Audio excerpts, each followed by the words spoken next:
So just in the interest of time, I'm going to move on quickly right here to our next question. We sort of spoke about this earlier in terms of the modern technology and modern analytics sort of providing more information to scouting teams, which doesn't necessarily make it better, but maybe it makes it easier to split hairs and make those decisions that can be more difficult. So I wouldn't argue that it makes everything perfect, but I think it gives you a more complete picture of who a player is. So sort of what you were touching on earlier, how do you balance the data analysis and the analytics side of things without going too deep into it and still sort of holding on to those core values of having leaders and natural teammates that are going to sync well together? How is that balance sort of created? Well, I think, again, as a group, we have a bit of a balance because we have people that are doing it. We have people that provide us with data. And as a group, you've got access to a certain amount. But let me just talk about sort of personally for me, I probably tend to utilize it. I'm not going to go too far into making decisions, but what I use it for is I want to see people play, but then I want to constantly check back. So I start with the intuition and the actual eyes on the player.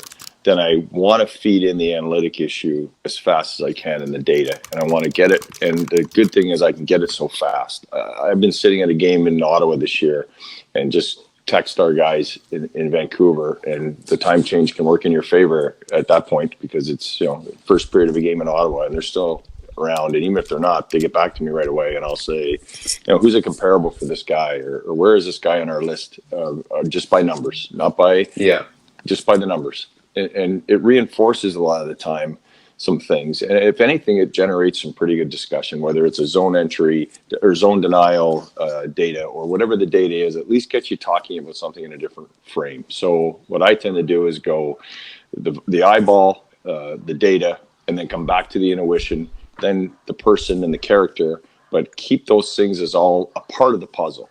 And I probably use the data a little more, I would think, than the average person, because I think I'm a little more open to it. And I don't know whether that has to do with age or background or whatever, but I think I'm even more open to it recently. I just was back at your alma mater, fellas. I just did the Queen's Executive Ed program last week. Finished up my last module, and I'm like, listen to some of the best leaders in the world talk about data 2 weeks ago and execution and big data and artificial intelligence. And the more I listen to that stuff, we probably need to be applying it a little more across the board, because there is something there that we're just getting into, and I hope we get into it more. I'm not sure where this is going. I doubt that we'll be tracking devices, but who knows? But answer the question, I like the data part.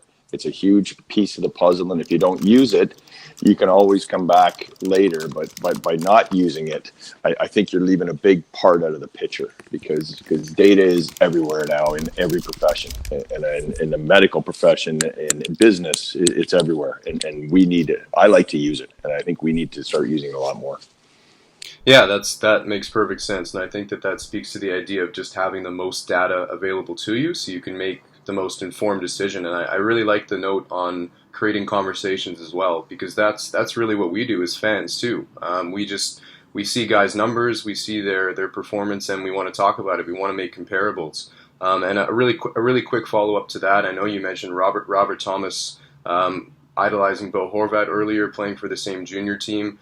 Does having that pedigree and having a really consistent coaching staff in junior or college or wherever you're drafting guy from, how big of a role does that play in knowing the development trajectory, or at least having an idea of who those players worked with? Like, does that familiarity play a big role when you're splitting hairs as well between players?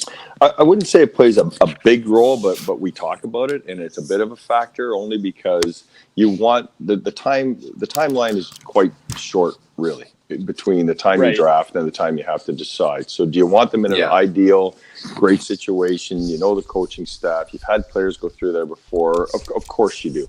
Are there some less than ideal situations for players that they find themselves in? Yeah, but it's important to be honest about when that's happening. I don't think it would ever stop us from drafting a guy that we really liked, but I think the onus would be on us to really be honest with our development team and say, hey, look, guys, if we're going to pick this guy, I'm not sure what the scenario is next year for his development. You're probably going to have to spend a lot of time there and be prepared to do that. But that's really interesting. If that makes sense. So makes perfect sense. Ideally, the other thing we never do, and I hope no NHL team does, is we're not in the business of moving junior hockey players. So that's between their teams and their agents and whatnot. But I think you get lucky, or I think you're more comfortable, obviously, when you know some of these coaches as well. And a lot of the stuff about Hockey Canada, like sometimes you can't recreate those situations either. Like if there's a guy that's going to be on Hockey Canada's radar, I'm just using Canada, for example, because I think we're all Canadians, are we not? So I look at that and I say, okay, for me personally, is it a bit of a bias? It might be, but if I look at two players that are equal, and I know a guy's played U17, U18, Holinka, World Championships, now he's going to probably be a World Junior, he's going to be a leader. That sways me slightly. Of course it does. I'm human. If he's going to be a guy that's going to have all these wonderful times where he's going to be thrown into the fire and be a better player for it, you have to factor that in. So, how much, that's not my decision. I just want people to be aware this is what this player's next 2 years is probably going to look like from the day we draft him to the day we decide to sign him and bring him in as a Canuck. I think you hit it right on the head there, Chris, in the sense that, like, when you said, you're human, right? Like, at the end of the day, you're picking players that are human. 100%. You yourself, there may be things you want to learn throughout the years, but at the end of the day, you can only be so objective in your analysis, right? Yeah, and you guys, I probably talk a lot about that, and I think it's important to start being a little more honest about that. Like I've heard people say they do their scouting and they run their teams without bias, without prejudice, without this. Well, that's a nice statement, but I don't know what company or what school.